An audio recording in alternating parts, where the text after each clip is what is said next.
irmãos? Eu acho que dá para baixar um pouquinho meu microfone, não sei, parece que está meio alto.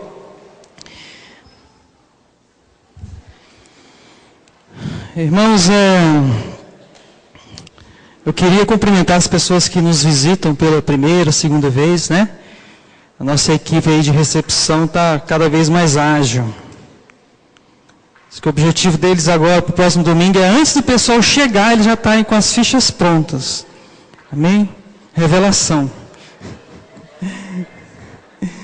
Cíntia Xavier, fica de pé para a gente te conhecer. Bem-vinda, viu, minha irmã? Você é da cidade? Agora sim, bem-vindo à cidade, bem-vindo à igreja, volte sempre, tá? Deus te abençoe. Sônia Maria de Souza. Sônia Maria de Souza, bem-vinda. É da cidade? Não? Tá passeando? Bem-vinda assim mesmo. Quando tiver oportunidade, volte à nossa igreja, tá? Deus te abençoe. André, Eugênio, casal, Deus te abençoe. Obrigado pela sua visita. Também não é da cidade? Volte sempre, tá? À cidade. Aldenora Jardim Montel. Bem-vinda, viu? Já te conheço, né? Deus te abençoe, volte sempre, esteja conosco. Amém, irmãos. A igreja pode dizer um bem-vindo bem alto para eles, assim, bem-vindo em nome de Jesus. 1, 2, 3, já. Amém. Amém. Mais algum aviso? Acho que não, né? Sim. Ah, pois não. O Henrique vai pegar o nome deles, então, e ao final do culto eu apresento eles, viu? Sejam bem-vindos. Deus abençoe vocês. Depois eu vou falar o nome. Amém. Feche seus olhos, mais um instante.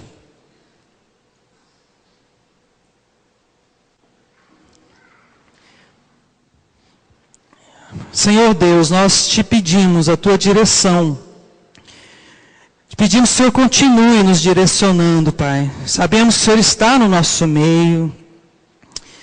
Já temos percebido a tua presença aqui, ó Senhor. E nós te agradecemos porque o Senhor está aqui se manifestando a nós. Pedimos agora, ó Deus, que nesse momento em que abrimos a tua palavra, que o Senhor esteja direcionando todas as coisas. Que teu Espírito Santo esteja trazendo renovo, Senhor, trazendo unção nessa palavra, trazendo, Senhor, novas revelações, e que essa palavra seja uma bênção nas nossas vidas. Senhor, eu quero te dizer mais uma vez que eu dependo de Ti, ó Deus, não tenho nada de mim para oferecer, então eu peço ao Senhor, da Tua graça, da Tua misericórdia, Senhor, da Tua força, nessa noite. É o que eu te peço, Deus, em nome de Jesus. Amém. Amém. Posso ouvir um amém mais forte? Amém. Glória a Deus. Pastor Stanley está junto com alguns casais no encontro de casais lá em Caldas Novas, né? Então, quando eles vão, não dá tempo de chegar para o culto. Mas que Deus os acompanhe de volta e proteja cada um desses irmãos que estão viajando de volta. Amém? Abra sua Bíblia em Efésios.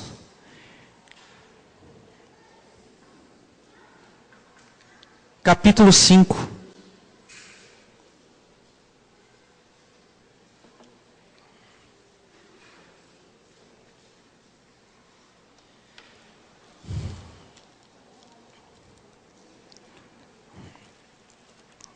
Carta de Paulo aos Efésios, capítulo 5.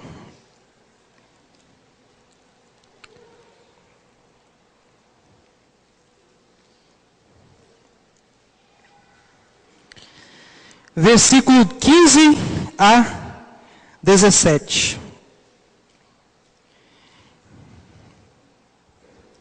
Tenham cuidado com a maneira como vocês vivem, que não seja como insensatos, mas como sábios,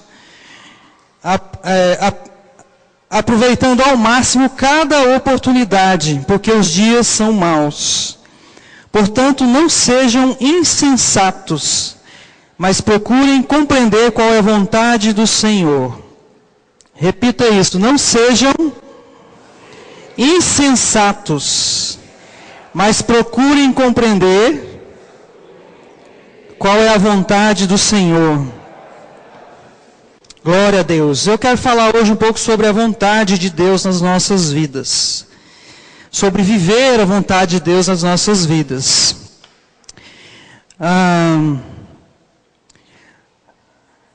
Esse texto ainda diz assim, que nós precisamos aproveitar ao máximo o nosso tempo, cada oportunidade que nós temos. Para quê? Para viver de maneira sábia e não insensata, procurando entender a vontade de Deus e viver a vontade de Deus na nossa vida. O que é viver de maneira insensata, queridos? Viver de maneira insensata e viver de maneira, no jargão popular, de maneira burra. É isso? De maneira tola. O insensato, ele vive de maneira tola, ele é tolo, né? Ele é, entre aspas, burro. Ele vive sem sabedoria. Então o texto fala assim, nós precisamos entender que nós precisamos aproveitar o tempo que nós temos aqui na terra. O tempo que Deus nos deu. Aproveitando esse tempo de maneira sábia, não de maneira insensata. Procurando então, em cada oportunidade, entender a vontade de Deus nas nossas vidas e viver a vontade de Deus nas nossas vidas.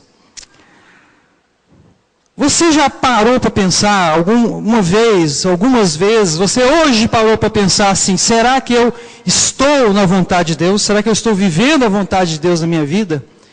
Quem já fez alguma vez essa reflexão, sendo sincero? Será que eu estou vivendo a vontade de Deus na minha vida? Alguns levantaram a mão, o Alexandre fez assim, ó. Todo dia, né, Alexandre? Glória a Deus. Você vive a vontade de Deus na sua vida? Antes disso, você conhece a vontade de Deus na sua vida? Você sabe? Dá para saber se você está dentro da vontade de Deus na sua vida? Ou viver a vontade de Deus para você é uma coisa que não importa muito? É disso que nós vamos falar um pouco. Eu gostaria de falar um pouco hoje, sobre viver no centro da vontade de Deus. Irmãos, eu entendo que a vontade de Deus para você, ela é uma linha reta. A linha reta, né?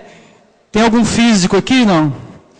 Até algum tempo eles diziam que a linha reta é o caminho mais perto entre dois pontos. Então, se eu quero chegar ali naquele relógio, qual que é a maneira mais fácil de eu chegar até ele, mais rápida? Eu indo de maneira reta, sem oscilar nem para a direita, nem para a esquerda, nem para cima, nem para baixo. Se eu seguir então essa reta, eu estou no caminho mais perto do ponto de onde estou para onde eu quero chegar. Quem está entendendo isso? Aí vieram os físicos doidos e falaram assim, não existe reta, toda reta na verdade é uma curva. Tá? Então não vamos entrar em detalhe. Mas digamos que se não fosse por esse conceito físico, a maneira mais rápida de chegar até um ponto é caminhando numa linha reta. É verdade ou não? O centro da vontade de Deus na sua vida é uma linha reta, que te leva do ponto onde você está até aonde Deus quer te levar, até a salvação final, até a eternidade, até o ponto onde Ele quer formar você. E isso é que é caminhar dentro do centro da vontade de Deus. Às vezes nós caminhamos completamente fora da vontade de Deus. Às vezes nós caminhamos oscilando entre a vontade de Deus e a nossa própria vontade, que é o mais comum. Às vezes nós andamos muito perto dessa linha, muito perto do centro da vontade de Deus nas nossas vidas.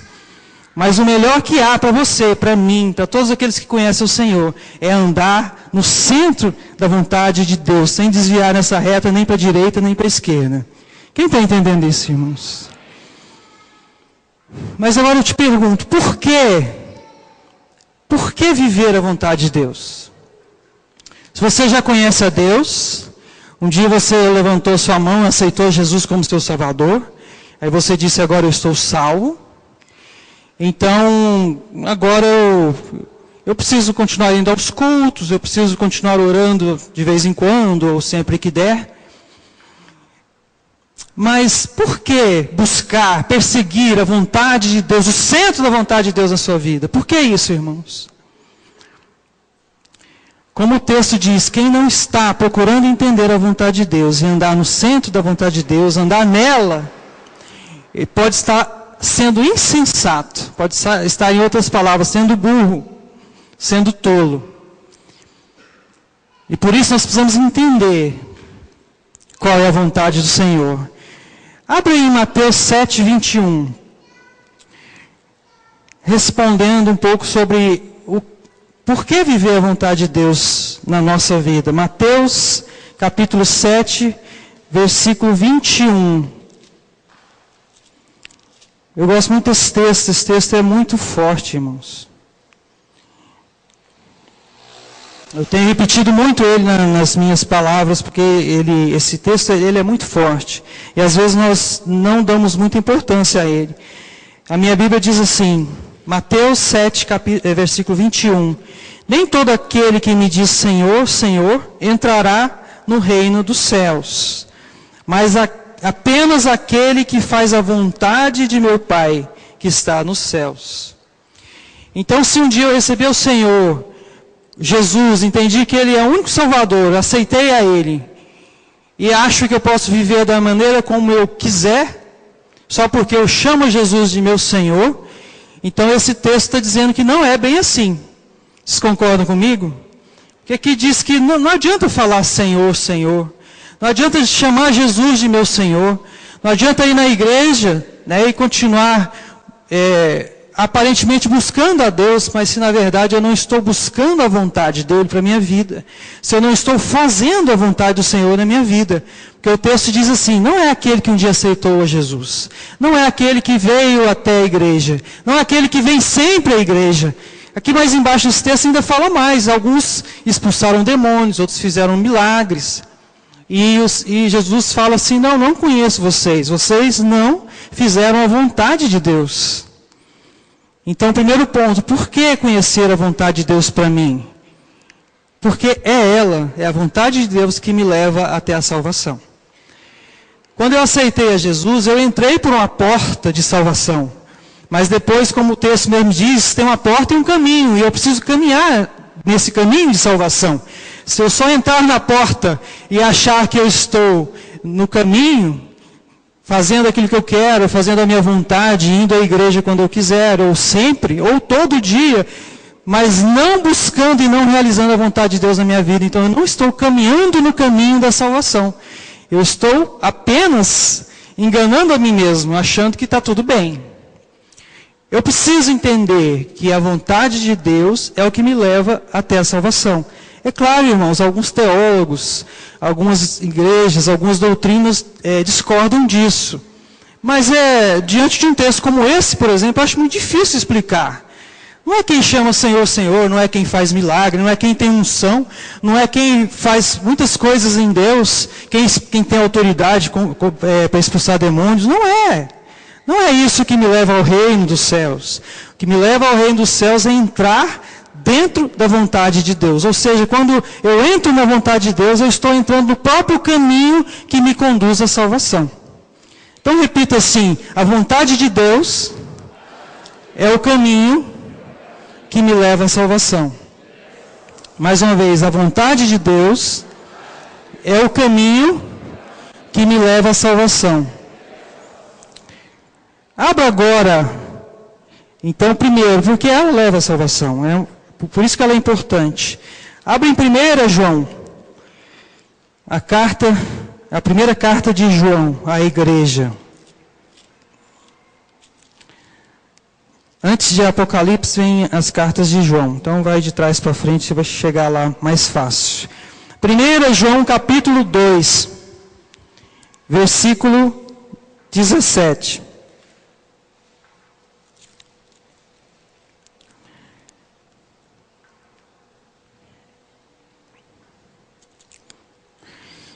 Primeiro João 2,17, aqui a minha Bíblia diz assim, o mundo e a sua cobiça passam, mas aquele que faz a vontade de Deus permanece para sempre. O que esse texto significa? Está dizendo o seguinte, vamos pôr no nosso contexto, eu aceitei o Senhor, pertenço à igreja, estou frequentando a igreja, mas eu vivo no mundo, e o mundo tem cobiças, tem desejos, tem prazeres da carne, o mundo tem um sistema próprio de vida, né? Um estilo de vida, o mundo tem ideais próprios, o mundo tem a maneira dele de dizer que você é o bom, é o certo, é o bem-sucedido. O mundo tem a forma dele, enquanto a palavra de Deus tem a forma dela, totalmente oposta ao que o mundo tem. Se eu vivo me entregando às tendências do mundo, às coisas que o mundo pode me dar, aos desejos do mundo, aos desejos da carne, eu estou vivendo a minha vontade, a minha própria vontade, baseada nos desejos da minha carne, naquilo que o mundo me manda viver. Quem está entendendo isso? Mas a Bíblia diz que o mundo vai passar. E todo o desejo do mundo, todo o sistema do mundo, tudo aquilo que o mundo fala que é o bom, que é o certo, que é o correto, politicamente correto, vai passar. Isso vai passar. Nós estamos estudando Apocalipse agora, nas quartas-feiras. E tudo que nós estamos entendendo é o seguinte: está muito perto o dia em que Deus vai prestar conta com o mundo. E aí esse sistema que hoje domina o mundo, influenciado pelo diabo, ele é o príncipe desse mundo. Esse sistema todo, o mundo vai passar. O mundo como nós conhecemos, vai passar. Assim como as cobiças do mundo, os desejos do mundo. Tudo isso vai passar. E quem faz a vontade do mundo, vive de acordo com a vontade do mundo, vai passar com ele. Não vai permanecer. Mas o texto diz que aquele que faz a vontade do Senhor, ele permanece para sempre. Dizendo tudo isso, eu quero concluir numa frase: a vontade de Deus para você é o lugar mais seguro que você pode experimentar na sua vida. A vontade de Deus é mais seguro do que uma casa bem trancada, do que um país aberto ao Evangelho. A vontade de Deus é mais segura do que todo policiamento que tem no mundo. A vontade de Deus é mais segura do que qualquer coisa que você possa imaginar. O que adianta achar que eu estou seguro, viver me assegurando de coisas, me provendo de dinheiro, me defendendo de ladrões, defendendo dos problemas que existem no mundo, se eu não estou na vontade de Deus? Vai chegar a minha hora de passar. Eu vou passar como todo mundo vai passar. A Bíblia fala que a nossa vida é como um fôlego. É muito rápido, irmãos. Deus é eterno. E nós duramos 70, 80, quando muito 100. O que é isso perto da eternidade? O que é isso perto da existência do mundo, do homem no planeta Terra? Quem está mais velho aí, né, mais idoso, tipo Zé Antônio, ele olha para trás e fala assim: puxa, como passou rápido. Não é, Zé Antônio? Esse mundo passa muito rápido. A Bíblia compara a nossa vida como uma flor que nasce lá no campo. Quando ela nasce, ela é bonita, não é? Quando ela nasce, talvez ali é o momento da juventude, do esplendor da sua vida, no momentos bons da sua vida, no ápice daquilo que você viveu de melhor. Aquilo é a flor. Mas comparado com todo o tempo de vida daquela planta, aquela flor é muito passageira. Então aquela parte boa da sua vida, ela passa muito rápido. E depois ela seca. E depois a planta toda murcha. E isso é muito rápido. Se nós achamos que eu preciso aproveitar o mundo, os meus dias, o tempo que eu tenho de vida, para viver o melhor que existe nesse mundo, para viver aquilo que o coração me pede. Como diz Salomão: me entreguei ao meu coração, tudo que o coração pedia, eu dei a ele. Depois, no fim da vida de Salomão, ele fala assim: tudo é vaidade, e tudo passa, e nada vale a pena. Só vale a pena, irmão, querido, se você viver de fato e de verdade, dia após dia, a vontade de Deus na sua vida. Porque o mundo passa. As cobiças, a glória desse mundo, tudo que ele tem de bom vai passar. Vai permanecer aquele que faz a vontade do Senhor. Não há lugar mais seguro do que a vontade de Deus na sua vida. E por isso nós precisamos desejar, procurar e querer saber, Deus, eu estou na sua vontade. Senhor, como têm sido os meus dias, os meus passos, eu tenho caminhado segundo a tua vontade. E por último, não vou abrir nenhum texto. A vontade de Deus é um caminho de sabedoria, tá? Fica animadinho, não, por último da introdução, tá bom? A vontade de Deus é um caminho de sabedoria. Irmão, esses dias eu dei uma palavra para os jovens, até em slide, mostrando o que é um caminho de sabedoria. O caminho de sabedoria é aquele caminho em que eu não preciso sofrer, eu não preciso passar maus pedaços para aprender alguma coisa. Quem já precisou passar por maus pedaços para aprender alguma coisa? Quem continua passando por maus pedaços para aprender alguma coisa? E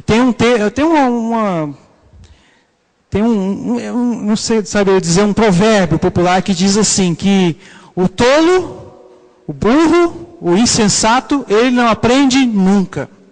Ele erra, se ergue, cai de novo, se ergue, cai no mesmo buraco, se ergue, cai no mesmo buraco, se ergue, cai no mesmo buraco e se ergue, ele nunca vai aprender porque ele é insensato, porque ele é burro. Né? O inteligente é aquele que cai uma, duas vezes e fala, opa, eu não quero mais cair em buraco. Espera aí, besteira, eu vou fugir desse buraco. Diz que na rua tinha um buraco. Alguém vinha e caía todo dia naquele buraco. Dia após dia ele passava na mesma rua, caía naquele buraco. Aí um dia ele falou assim, não, peraí. Estou sendo burro. Eu vou andar nessa rua, mas eu vou andar do outro lado. Então ele começou a passar pela mesma rua e andando do lado adverso, do outro lado. Passou uma, passou duas vezes, não caía mais no buraco, estava feliz. Até que um dia ele esqueceu do buraco, entrou de novo pelo mesmo caminho, caiu no buraco. Aí ele falou assim, não, agora eu já perdi a oportunidade de ser sábio, mas eu vou ser mais inteligente um pouquinho. Eu vou para onde eu quero ir, mas eu não vou passar pela mesma rua. Quem entendeu? Porque eu não entendi nada. Às vezes nós temos que mudar de rua. Né? Isso é bom para jovem, né? Às vezes nós temos que parar de querer andar na linha que divide o certo e o errado. Porque ela é perigosa. Às vezes nós precisamos mudar de rua para agir com sabedoria. O inteligente aprende depois que cai. O sábio, meu querido, ele aprende com o erro dos outros. Ele aprende com a palavra dos mais experientes e dos mais maduros. Ele não precisa cair, ele aprende. Quem está entendendo isso? A vontade de Deus é um caminho de sabedoria, em que eu não preciso errar muito para aprender alguma coisa. Porque, meu irmão, todo mundo passa por tribulação, não tem jeito de fugir disso. Mas o tolo e aquele que é só inteligente, ele sofre mais do que precisava. Você sabia disso? Porque isso é bíblico. A Bíblia diz que muitas coisas que nós sofremos são consequências dos nossos próprios atos e nossas escolhas. Se eu sou sábio e procuro entender a vontade de Deus na minha vida através da palavra, através da experiência dos mais maduros, através da experiência das pessoas que viveram no passado e deixaram registrados a sua vida na palavra, eu entendo qual que é o melhor caminho.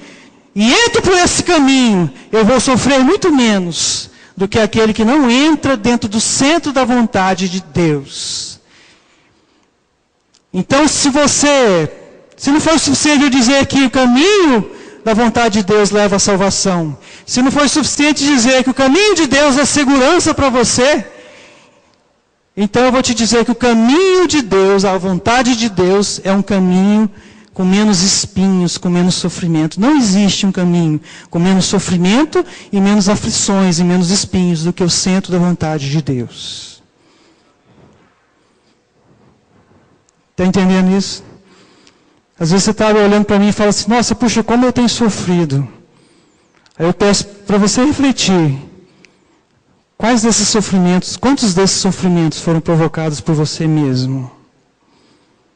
E não pelos sofrimentos normais da nossa vida. Exemplo que eu gosto mais de dar, irmãos, é aquela irmãzinha chapada, cheia de unção, o reteté. E sofre pra caramba lá no emprego dela.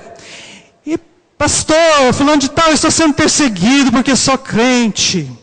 Estou sendo perseguido porque tenho temor ao Senhor. Aí você vai lá no trabalho dela e vai perguntar sobre ela. Fala assim, olha, fulano de tal é a pessoa mais enjoada que existe aqui. Ninguém aguenta ela. Ela atrapalha todo mundo. Ela fala demais. Ela é inconveniente. Irmãos, essa irmã não está sendo perseguida não, meu querido. Ela está sofrendo as consequências dos erros dela. Quem está entendendo isso? Há um caminho no centro da vontade de Deus que nos garante uma vida melhor, uma vida assim, com menos sofrimento possível. E quando nós estamos no centro da vontade de Deus e entramos no sofrimento, aquilo vem para nos aprimorar, para nos melhorar, para nos tornar mais íntegros. Mas está tudo dentro do controle de Deus, tudo. Aquilo ali, aquele momento, o tempo que você vai viver naquela tribulação, tem a ver com o tempo que Deus planejou para você. O tempo do deserto do povo, que saiu com Moisés do Egito, ele era para ser de 3 meses, alguns acham que no máximo 1 ano. Ou seja, Deus projetou, permitiu um deserto na vida deles, talvez de aprendizado, um período de busca ao Senhor, de conhecimento dEle, da vontade dEle, dos mandamentos dEle. Os 10 mandamentos foram dados ali. Era um tempo de aprendizado, era de deserto, era. Mas era para ser curto, era para ser 3 meses, no máximo 1 ano atravessando aquele deserto. Mas aquele povo teimoso, obstinado, querendo viver segundo a sua vontade, obstinado de coração, teve que ficar 40 anos naquele deserto. Quem está entendendo o que eu estou falando? Esse deserto de 40 anos não é um deserto de Deus, não é um deserto normal. Ele é um deserto provocado pelas consequências do pecado. Amém? A vontade de Deus é um caminho que leva à salvação. É um lugar seguro e é um caminho de sabedoria. O que é estar na vontade de Deus? Eu sempre falo isso. Deus quer 2 coisas de nós. Fala assim, Deus quer 2 coisas de mim. Frutificação e trabalho. A obediência a Deus, a obediência à vontade de Deus, ela tem 2 objetivos na sua vida. Frutificação e trabalho. Se você busca obedecer ao Senhor, e assim busca a vontade dEle na sua vida, você então vai ser frutífero. E frutificação na palavra, principalmente quando você analisa o Novo Testamento, não fala de trabalho, não fala de ministério, não fala de ser abundante na obra de Deus no que se refere a trabalho. Frutificação tem a ver com produzir frutos do Espírito na sua vida.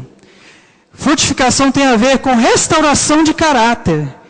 Frutificação tem a ver com um caminho em que você se torna cada dia mais parecido com Jesus na sua vida.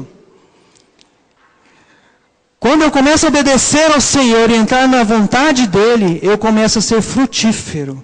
Eu começo a produzir frutos espirituais que são traduzidos por uma atitude, por uma vida diferente, por um caminho, por um andar diferente, por uma maneira diferente de ser. Frutificação. Segundo, trabalho. Aí sim, envolve ministério. Deus também não te chamou só para frutificar. Algumas pessoas têm vivido de maneira isolada do corpo e da igreja. Uma intimidade muito grande com Deus, uma busca muito grande, muito jejum, muita oração. Mas ele não se envolve com a igreja. E ele não desenvolve o trabalho que Deus quer que ele desenvolva. Quem está entendendo isso? A vontade de Deus envolve também um trabalho, um serviço. E a Bíblia diz que todos nós temos função. Tá? Olha para o seu irmão e fala assim, você tem função. Talvez você não conheça ainda a sua função, mas você tem função, porque a palavra de Deus não mente. Se você é crente, se você é novo convertido, se você é convertido, se é nascido de novo, você tem uma função dentro do corpo de Cristo. E se você não está desenvolvendo a sua função, se você não está trabalhando para o Senhor, se você não está prestando um serviço, um ministério a Ele, você não está no centro da vontade de Deus na sua vida. Amém? Ah, mas eu estou sendo arbitrário? Não, irmãos, não dá para fugir da palavra de Deus. Eu preciso fazer as duas coisas. Eu preciso ser frutífero, sim. Primeiro, antes de tudo, talvez, mas eu preciso também exercer algo que Deus tem para mim.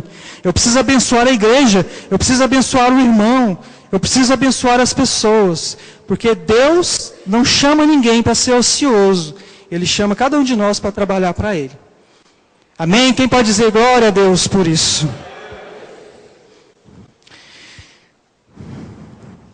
Você está na vontade de Deus? Vamos fazer um exercíciozinho. Todo mundo fecha os olhos. Fecha os olhos, baixa sua cabeça. Você vai pensar um pouquinho assim com você mesmo. Eu estou na vontade de Deus? Eu estou sendo o que Deus quer que eu seja e fazendo aquilo que Ele quer que eu faça? Algumas pessoas às vezes não estão ainda fazendo o que Deus chamou para fazer. Tem alguns tempos na nossa vida que não é tempo de trabalho. Às vezes é tempo de restauração. Às vezes é tempo de intimidade com Deus. É tempo de crescimento.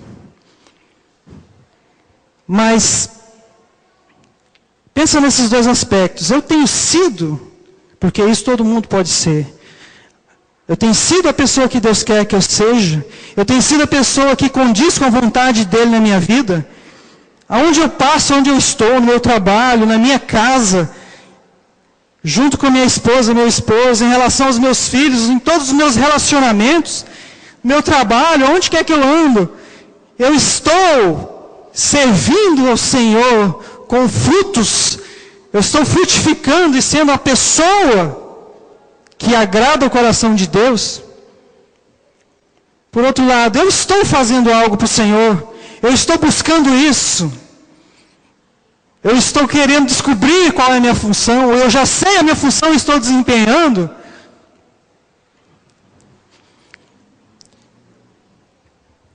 Outra coisa que eu queria que você refletisse. Qual foi a última vez que Deus falou com você? Você lembra? Algo que você ouviu, seja numa palavra, seja num CD, seja lendo a Bíblia, seja orando, Deus te falou alguma coisa. Mesmo que seja pequena. O que Deus te falou? Você lembra?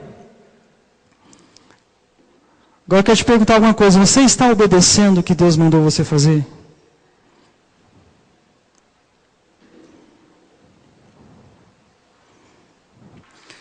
Ah, eu não recebo revelação. Eu não recebi uma palavra especial do Senhor. Nenhum profeta veio falar comigo. Nenhum anjo desceu e falou comigo. Irmãos, às vezes Deus te deu uma palavra muito simples. Uma coisa muito pequena na boca de alguém que estava pregando a palavra. E você não obedeceu essa palavra. E ainda não está obedecendo. E você quer mais palavra de Deus.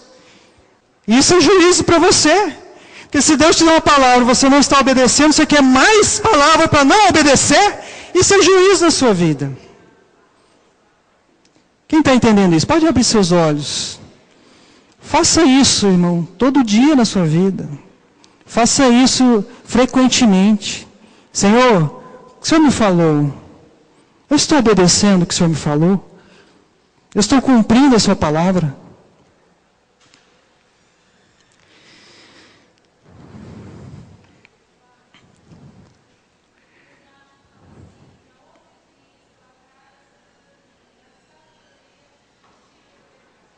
A obediência traz sabedoria, e a sabedoria te tira do pecado. Glória a Deus. Amém. Glória a Deus. Irmãos, só você sabe se você está na vontade de Deus ou não. Que dizer de um profeta que está viajando num navio, e esse navio começa a passar por uma tormenta horrível, uma tempestade, e começa a balançar para todo lado. E esse profeta do Deus Altíssimo está lá embaixo do navio, dormindo tranquilamente e sossegadamente. Esse profeta está na vontade de Deus? Esse profeta se chama Jonas. Ele estava fugindo da presença do Senhor. Dormindo como se ele fosse o homem mais certo da vida dele. Não é porque você está vivendo a calmaria, não é porque você está com a vida boa, não é porque está tudo indo bem, não é porque você está ganhando dinheiro, não é porque as coisas em casa estão bem. Não é nada disso, meu querido. Às vezes parece que está tudo bem, mas você não está na vontade de Deus. E não está buscando a vontade de Deus na sua vida. Por outro lado, 2 pregadores da palavra sendo açoitados dentro da prisão. Recebendo açoites dentro da prisão de madrugada. Aí você olha para ele, despreza ele e fala, não é possível. Esses 2 fizeram alguma coisa para merecer isso. Porque são servos de Deus e estão levando chicote nas costas. Esses 2 eram Paulo e Silas.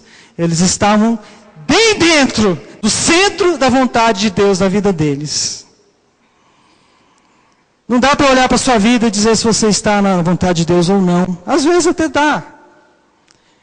Mas quem sabe disso é você. É algo pessoal. Você sabe o que Deus está requerendo de você. Você sabe o que Deus está falando com você. E você sabe se você está obedecendo ou não. Se você está sendo fiel à palavra dele ou não. Quem está entendendo isso, fala amém. Quem está recebendo essa palavra, fala eu recebo essa palavra. Terminando, irmãos, eu queria falar de maneira prática. Como viver na vontade de Deus? O que eu preciso fazer? Quais são os passos? A primeira coisa, repete comigo, desejando a vontade de Deus. Irmãos, aqui está o grande problema, talvez o maior.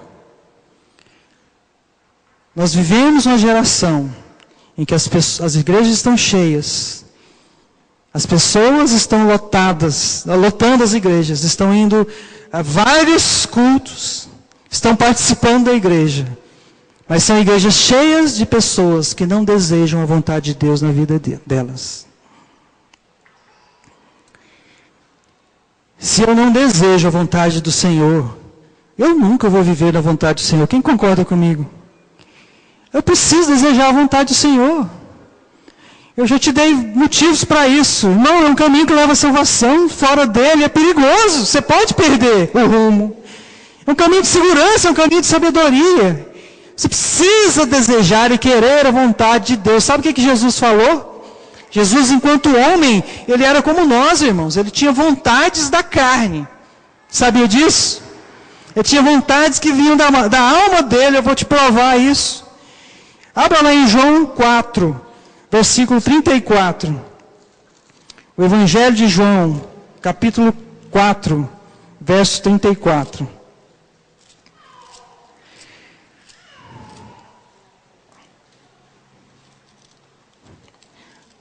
Evangelho de João, capítulo 4, versículo 34. Disse Jesus, a minha comida é fazer a vontade daquele que me enviou e concluir a sua obra. Jesus usou uma expressão muito forte. Ele fala assim: a minha fome, o meu desejo, um desejo que está aqui intrínseco dentro de mim, um desejo que eu não abandono e preciso dele todos os dias, porque você consegue viver sem satisfazer a sua fome? Então fala para o seu irmão, você tem que ter fome da vontade de Deus. Assim como Jesus teve fome da vontade de Deus, nós precisamos ter fome da vontade de Deus. Entender que não é de pão, nem de água que nós vivemos, nem de dinheiro, nem de salário.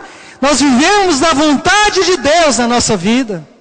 É isso que nos alimenta, é fazer a vontade de Deus. Porque se não for isso que nós estamos, isso que estiver nos alimentando, irmãos, então nós estamos alimentando das coisas do mundo, das coisas da alma. E quem come da alma, quem come das coisas do mundo, vai crescer só nas coisas do mundo e da alma. Quem está entendendo isso?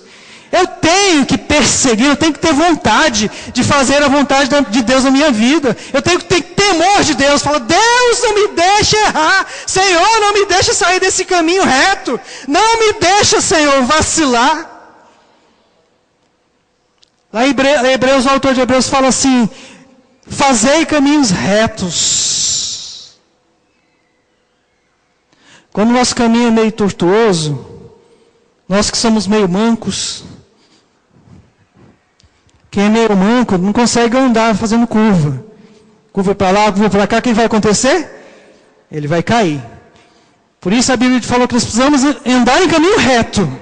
Porque se eu for meio manco, se eu for meio fraco, se eu precisar ainda ser restaurado em alguma área da minha vida, se eu estiver aqui reto, no caminho que eu tenho que ir, seguindo e perseguindo a vontade de Deus, eu vou ser curado nesse caminho reto. Mas se eu estiver andando, fazendo curvas, uma hora eu estou na vontade de Deus, outra hora eu estou na minha vontade, outra hora eu estou na vontade do mundo, outra hora eu faço a vontade de Deus, outra hora eu não faço, nós vamos cair e nós vamos nos machucar muito, irmãos.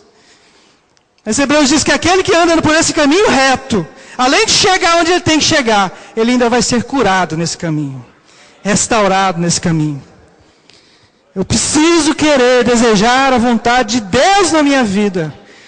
Porque se eu não estiver desejando isso, meu irmão, se eu não estiver desejando a vontade de Deus na minha vida, meu irmão, eu não estou indo para um lugar bom. Eu não estou caminhando para o lugar certo. Eu estou indo para o lado errado. Porque eu estou seguindo a minha própria vontade. Quem está entendendo isso? Segundo ponto, depois de desejar, eu preciso obedecer à vontade de Deus. Nós estamos cheios de pessoas, de crentes que conhecem a vontade de Deus em muitas áreas da sua vida, inclusive na área de ministério, mas que não estão vivendo a vontade de Deus.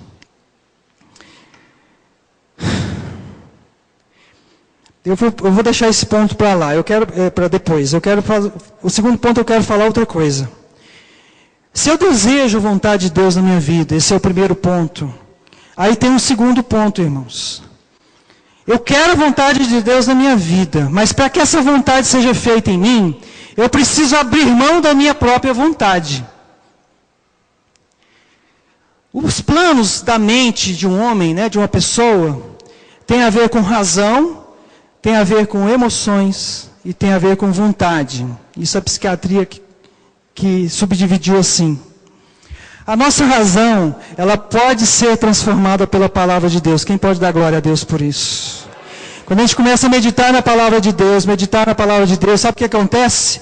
A nossa razão começa a pensar diferente. Eu já não penso daquela forma mais, sobre essa área da minha vida, sobre relacionamento. Eu agora estou pensando como a palavra de Deus. A minha razão é tomada pela palavra de Deus se eu meditar a palavra. O outro plano é das emoções. E a Bíblia diz que as nossas emoções podem ser curadas em Deus.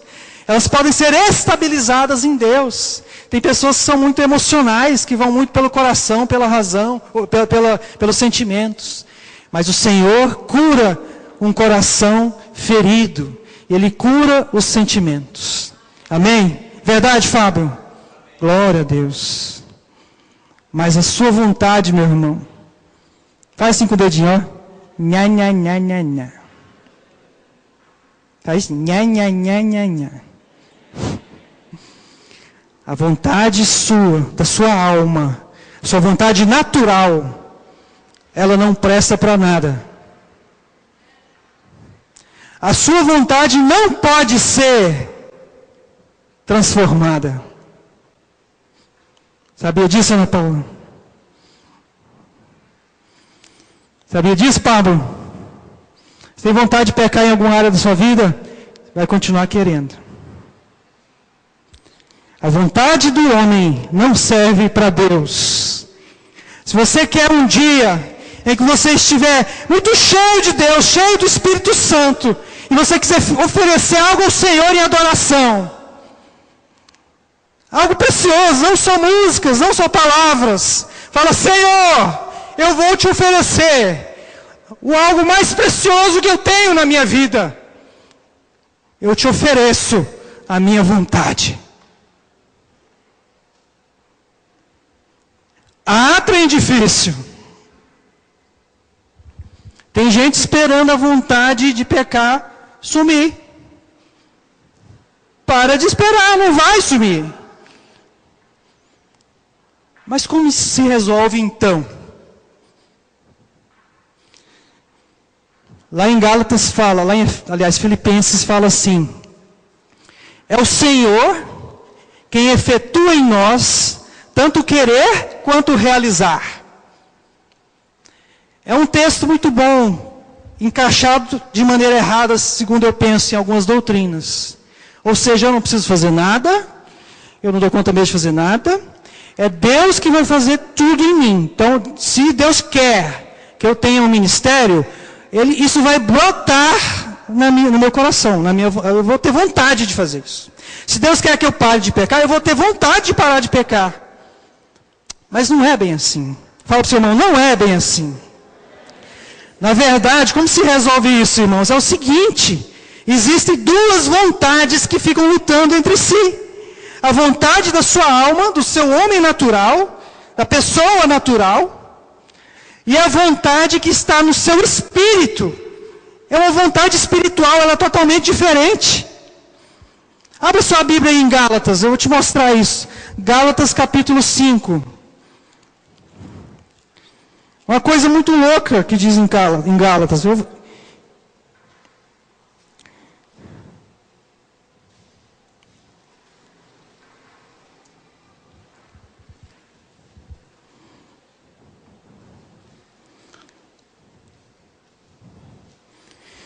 Gálatas capítulo 5, versículo 16 e 17.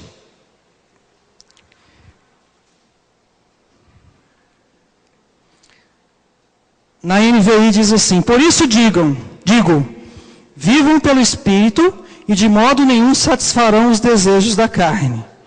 Pois a carne deseja o que é contrário ao Espírito. Olha os dois desejos lutando entre si dentro de você. E o Espírito é contrário à carne. Eles estão em conflitos um com o outro, de modo que vocês não fazem o que desejam. Olha a tradução da Revista Atualizada. Versículo 17. Porque a carne milita contra o Espírito, e o Espírito contra a carne, porque são opostos entre si, para que não façais o que porventura seja do vosso querer. Ou seja, quando eu me encho do Espírito, quando eu me envolvo com o Senhor, alimento a minha vida espiritual, o meu espírito se torna forte. Aí a vontade do Espírito vai dominar a vontade da minha alma, para eu não fazer a vontade da minha carne. Quem está entendendo isso, irmão? Não é que a vontade vai sumir, ela só vai ser subjugada, ela só vai estar naquele instante menor do que a tua vontade espiritual. É só uma questão de qual vontade é maior, porque a sua carne sempre vai querer pecar, sempre vai querer fazer o que é errado, sempre vai fugir de princípios, sempre vai fugir da obediência, sempre vai fugir de Deus. Mas a vontade do seu espírito, aí dentro de você, quando ela é alimentada, ela se torna maior do que a vontade da sua carne. E aí você não faz mais aquilo que a sua carne pede, aquilo que o mundo pede. Quem entendeu isso, irmão? Glória a Deus. Eu preciso entregar a minha vontade ao Senhor. Senhor, eu quero a tua vontade. Ele diz, então entregue-me a sua. Porque se você continuar agindo conforme a sua vontade, eu não posso realizar em você a minha vontade. Amém?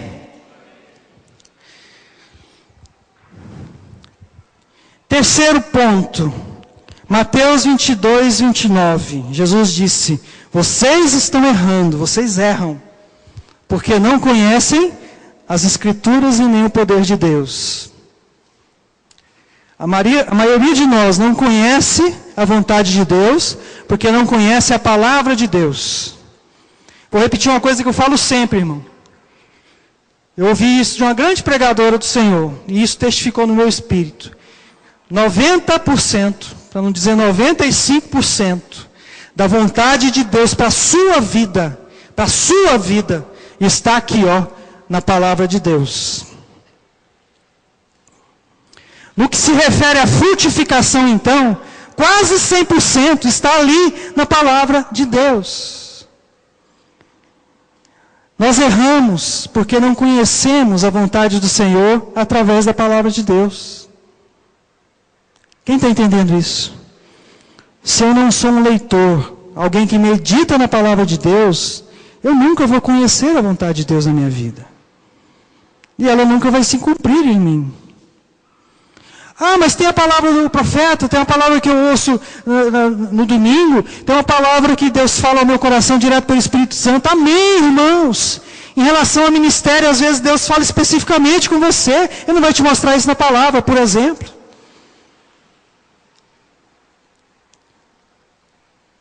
Mas se você quer andar na vontade de Deus, conheça a palavra dele. Porque você vai quase só acertar.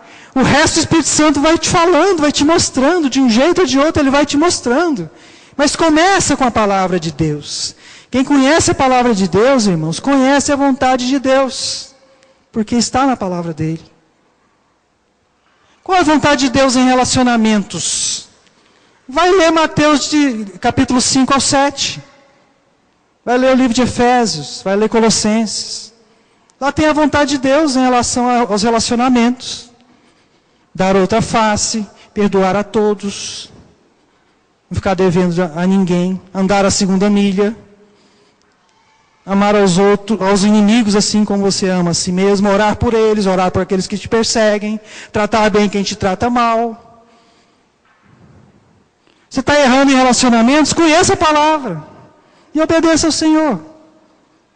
É muito simples. Não tanto assim, né? Quarto ponto, depois que eu conheço a palavra de Deus, eu preciso obedecer os mandamentos. E outra coisa, irmãos, eu preciso obedecer princípios. Tem muitas pessoas obedecendo de uma maneira genérica ao Senhor, procurando andar na vontade dEle, mas esquece princípios. Princípios são coisas, são ensinamentos do Senhor, são leis universais do Senhor para a nossa vida. Quer ver exemplo de princípios? O princípio da semeadura. Aquilo que eu planto, eu tenho que colher. O princípio do livre-arbítrio. Eu posso escolher pecar ou não pecar quando eu estou cheio do Senhor. Princípio da autoridade e submissão. Eu preciso entender que eu preciso obedecer às autoridades. Sejam elas eclesiásticas, né, dentro da igreja, sejam elas lá fora. Patrão, pai, mãe, marido, é o que a palavra de Deus diz, são princípios. Princípio relacionado ao dinheiro, o dízimo e as ofertas, está na palavra. Princípios. Nós precisamos obedecer mandamentos, mas nós não podemos caminhar passando por cima de princípios, porque se eu fizer isso, eu nunca vou atingir o centro da vontade de Deus na minha vida. Quem entendeu isso? Diga amém. Amém. Nós falamos então sobre desejar a vontade do Senhor, oferecer a Ele a nossa vontade, conhecer a palavra de Deus, obedecer a palavra de Deus e os princípios do Senhor. E por último, Nós precisamos aprender a andar no Espírito. Gálatas 5 de novo, volte aí se você já tiver fechado.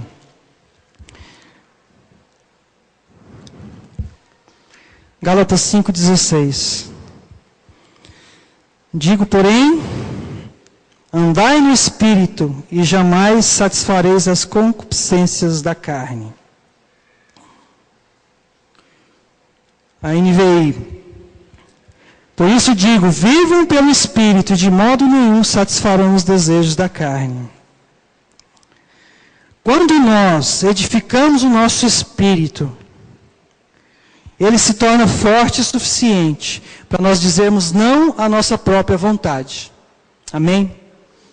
E nesse ponto eu queria falar de duas práticas espirituais importantíssimas. Uma delas eu já citei, que é a palavra de Deus.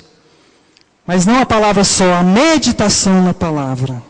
Nós precisamos aprender a ler a palavra de Deus e ficar ruminando aquilo, e ficar meditando naquilo, e ficar deixando aquilo entrar na nossa vida, e ir transformando a nossa vida, transformando a nossa maneira de pensar.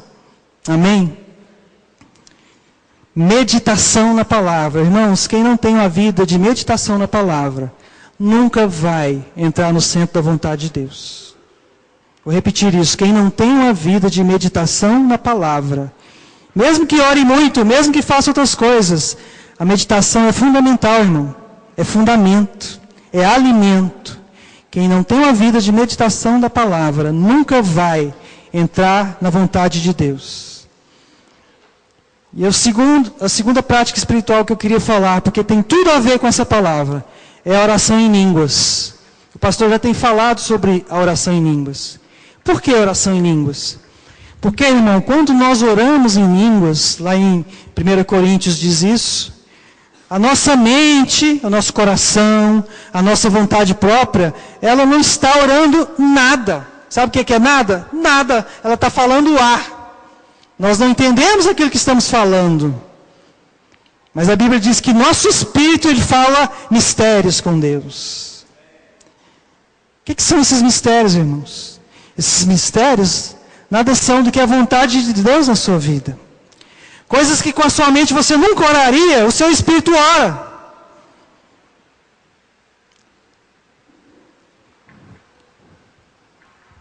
Orações são transformadas pelo Espírito. Às vezes você vai dizer, Deus transforma a minha esposa. Né? Já citamos isso várias vezes. E na oração em línguas, o que o Espírito está dizendo ao Pai? Deus me transforma. Nessa e nessa e nessa área. Aí, irmãos, fica mais fácil atrair a vontade de Deus na nossa vida, quando nós fazemos isso. Quem está entendendo a importância da oração em línguas? Irmão, você começa a orar a vontade de Deus, a própria vontade de Deus. Esses são os mistérios da oração em línguas. Daqui a pouco, você vai sendo transformado e não sabe por quê. Mas Deus sabe, porque o seu Espírito está pedindo a Ele para que você seja transformado. E aí as circunstâncias não mudam, mas você está mudando diante das circunstâncias. Porque está orando uma oração perfeita. Uma oração que busca e puxa a vontade de Deus sobre a sua vida. Amém, irmãos? Fala para o seu irmão, nós precisamos aprender a orar em línguas. Nós precisamos aprender a meditar na palavra. Nós precisamos desejar a vontade de Deus na nossa vida.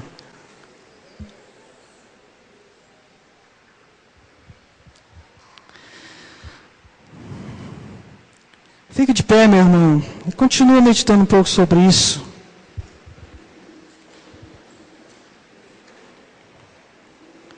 São duas? Cadê a outra?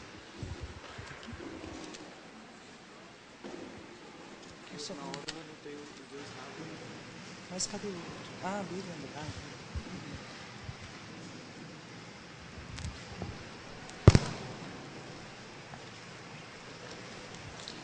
Feche seus olhos, comece a orar com o Senhor. Fala, Deus,